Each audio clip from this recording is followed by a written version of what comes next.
Hola nuevamente a todas y todos.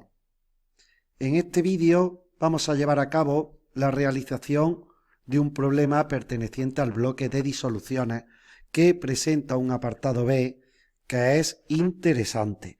El enunciado dice lo siguiente, y es que vamos a disolver 47 gramos de la sal fluoruro de calcio en una cantidad de agua, de manera que finalmente podamos disponer de 300 mililitros de una disolución acuosa de dicha sal.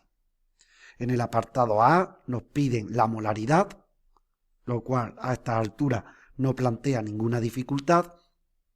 Y en el apartado B lo que dicen es que esos 300 mililitros de disolución que hemos preparado se van a diluir hasta un volumen que sea el triple de ese. A continuación de ese volumen, que será el triple, por tanto 900 mililitros, vamos a coger una muestra de 80 mililitros. Y para esa muestra de 80 mililitros tenemos que calcular el número de iones fluoruro. Bueno, pues antes de arrancar, lo que podemos hacer es calcular la masa molar de esta sal, que va a ser, esto sería F, 78 gramos por mol, teniendo en cuenta que nos dan las masas atómicas y que la del calcio es 40 y la del flúor es 19. Pues eso salen 78 gramos por mol. Bueno, pues como digo, para la realización del apartado A no vamos a tener ninguna dificultad porque basta con aplicar la fórmula de la molaridad,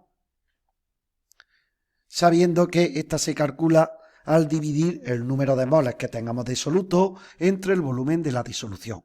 Y por otra parte también sabemos que el número de moles de soluto va a ser el cociente entre la masa de sal expresada en gramos, que nos la dan 47, y la masa molar de dicha sustancia, que acabamos de calcularla, y es 78.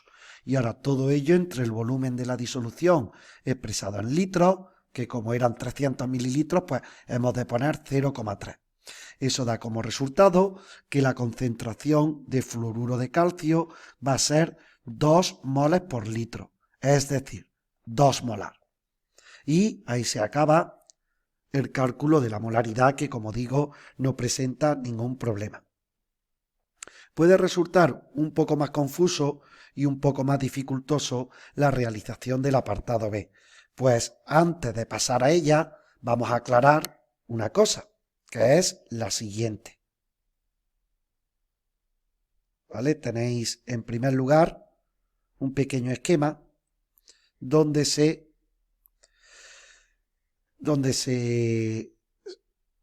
explica el proceso que llevamos a cabo en ese apartado B. Y es que nosotros, esos 300 mililitros de disolución de fluoruro de calcio 2 molar, le añadimos agua. De manera que al final tenemos un volumen que es el triple. ¿Vale? Y ahora de ahí cogemos una muestra de 80 mililitros y tenemos que calcular el número de aniones fluoruro. Bueno, veis que no he puesto aquí cuál es la molaridad de la disolución resultante una vez que triplicamos el volumen, porque es precisamente ahí donde podéis tener la dificultad y lo que vamos a explicar justo a continuación. Le he puesto el título de efectos que tienen los procesos de dilución sobre la concentración. Y para ello vamos a ver 3 casos. Vamos a ver qué es lo que ocurre cuando nosotros añadimos agua hasta que el volumen de la disolución se hace, pues, en primer lugar, el doble. Si nosotros añadimos agua hasta que el volumen de una disolución se hace el doble del que inicialmente tengamos, pues lo que ocurre es que la concentración va a disminuir como consecuencia de este proceso de dilución que estamos llevando a cabo. ¿Hasta qué punto se diluye? ¿Hasta qué punto se reduce la concentración? Pues si el volumen se hace el doble, la concentración se va a reducir a la mitad. ¿De acuerdo?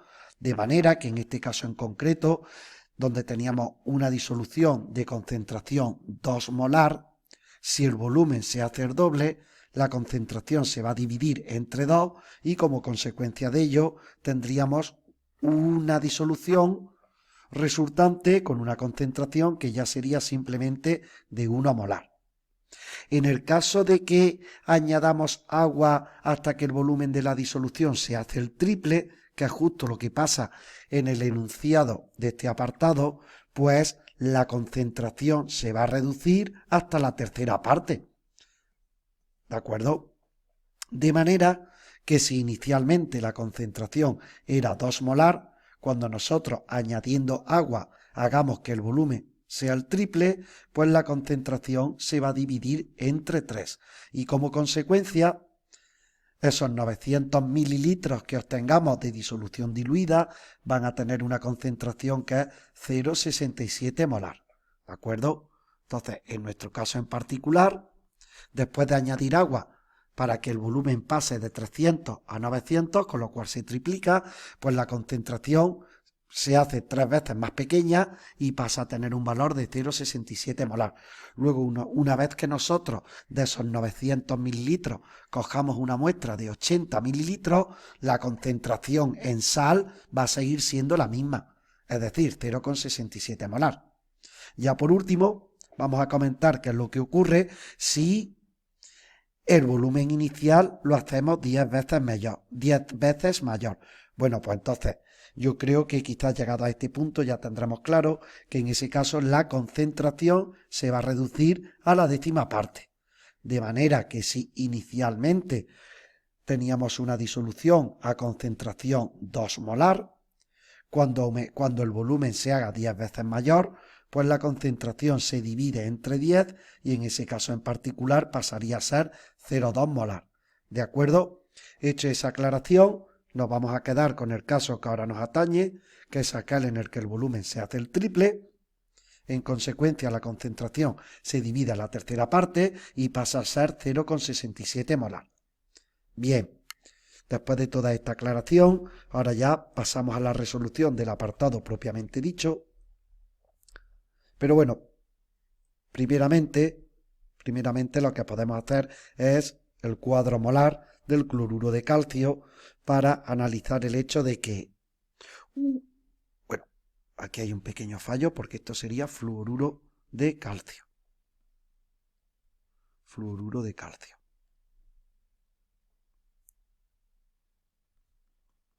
Bueno, pues cuando hacemos el cuadro molar del fluoruro de calcio, nosotros estamos en condiciones de afirmar que un mol de esa sal son 78 gramos. Y ahora, en esos 78 gramos va a haber 6,02 por 10 elevado a 23, pero no moléculas. No moléculas porque esta es una sal formada por un metal y un no metal, es por tanto un compuesto iónico y los compuestos iónicos no forman moléculas, lo que forman son cristales.